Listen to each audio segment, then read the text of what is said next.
नमस्कार। ईपीएफ से जुड़े करोड़ों कर्मचारियों के लिए आज की खबर बेहद अहम है।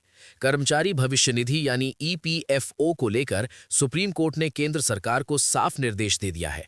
सवाल सीधा है, जब देश के कई राज्यों में न्यूनतम वेतन बढ़ चुका है तो फिर ईपीएफ की सैलरी लिमिट सालों से जस की तस क्यों है? इसी मुद्दे पर अब सुप्रीम कोर्ट ने सरकार से जवाब मांगा है और एक तय समय सीमा भी तय कर दी है। दरअसल सुप्रीम कोर्ट ने सोमवार को केंद्र सरकार को आदेश दिया है कि वो ईपीएफ योजना में सैलरी सीमा बढ़ाने पर 4 महीने के भीतर कोई ठोस फैसला ले। हैरानी की बात यह है कि पिछले 11 सालों से ईपीएफ की वेतन सीमा में कोई बदलाव नहीं किया गया है। फिलहाल 15,000 रुपए मासिक से ज्यादा कमाने वाले कर्मचारियों को ईपीएफ योजना के दायरे से बाहर रखा जाता है।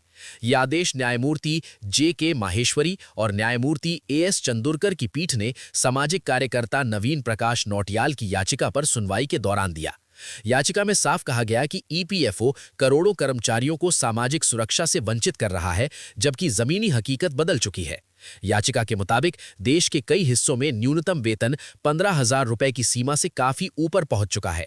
इसके बावजूद ईपीएफ की सैलरी लिमिट में कोई संशोधन नहीं हुआ।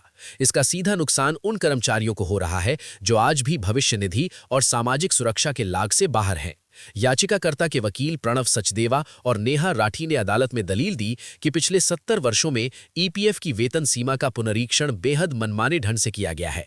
कई बार 13 से 14 साल तक कोई बदलाव नहीं हुआ और इस दौरान महंगाई, न्यूनतम वेतन या प्रति व्यक्ति आय जैसे आर्थिक संकेतकों को पूरी तरह नजरअंदाज किया गया।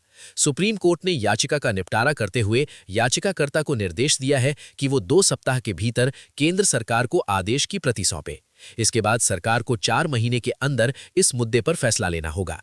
याचिका में यह भी बताया गया कि इस असंगत नीति की वजह से आज पहले के मुकाबले बहुत कम कर्मचारियों को ईपीएफ योजना का लाभ मिल रहा है।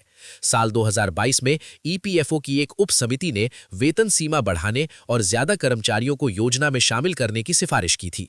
इस सिफारिश को केंद्रीय बोर्ड ने भी मंजूरी दे दी थी, लेकिन इसके बावजूद केंद्र सरकार ने अब तक कोई अंतिम निर्णय नहीं लिया।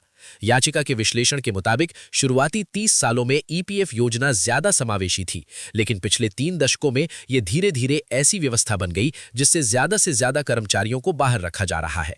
अब सबकी नजर केंद्र सरकार के अगले कदम पर है।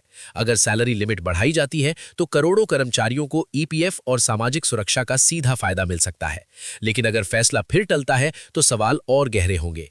सुप्रीम कोर्ट का संदेश साफ है, अब देरी की गुंजाइश नहीं है। इसी अपडेट के साथ मैं यहीं विराम लेता हूं।